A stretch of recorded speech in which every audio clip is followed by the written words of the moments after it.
Well, joining me now is the former sheriff of Hennepin County. That includes Minneapolis, by the way. He is also a former Minneapolis police officer.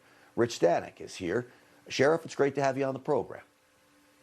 It's great to be here. Thank you. So I take a lot of pride in what happened in Minneapolis last night. Truth is, I didn't know what was going to happen. I thought they might actually vote to abolish the police department there. Well, as you said, demonizing the police has become a popular movement on the left, but abolish and defund was defeated in Minneapolis last night overwhelmingly. In fact, 5 of the elected officials on the city council are going to be changing over. Now, the residents spoke quite loudly, quite clearly. They don't want less police. They want more police.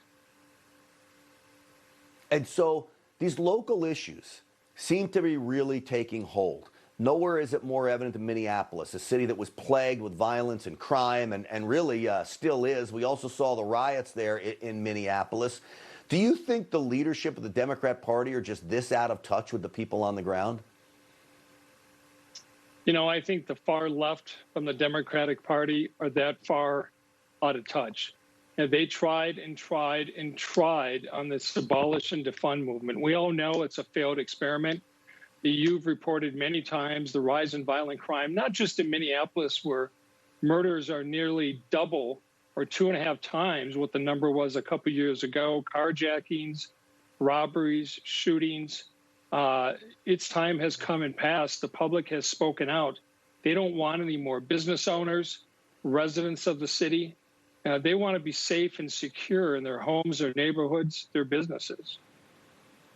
Was there a point in Minneapolis where the people were like, okay, let's try this reimagining, as they call it, of policing, and then the reality of what they were doing actually sunk in?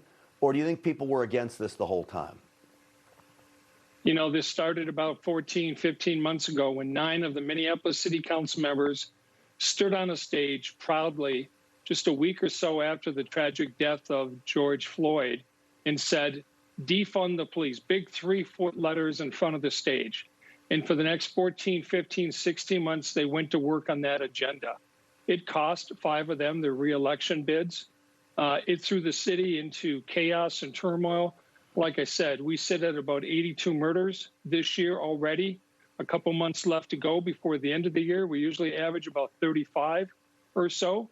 We've had over 650 people shot this year, 20,000 rounds fired in the city. And your graphic images on the screen tonight of the city burning, that is not what Minneapolis is about. No major U.S. city wants something like that. This is a failed experiment, abolish and defund, and rightfully so. It was beat down. You know, Sheriff, I would put this victory, and I certainly call it a victory, to keep the police department intact in Minneapolis. I actually put it with importance right up there with Glenn Youngkin winning the governor's race in Virginia and the close race in New Jersey. I think it's equally as important, and it may be a sign of what's to come around the country.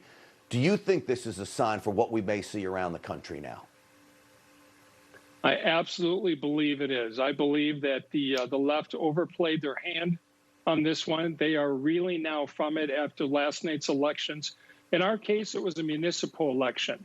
But this abolish and defund movement, the movement by the Democrats to try and demonize the police, just does not work. These are the men and women who are out there protecting us every single day, putting their lives on the line. We live in a civil society. You need police in a civil society. Step up, support them. They've got a tough job to do. Yeah, they sure do. Well, I know Stinchfield's Army has their backs. That's absolutely the truth. We're grateful for all the work that men and women do that put a flag on their shoulder, whether it's in the military or the police departments. And grateful for your services, too, Sheriff. Sheriff Rich Stanek, thank you so much for coming on. It's always good to see you. Stay safe.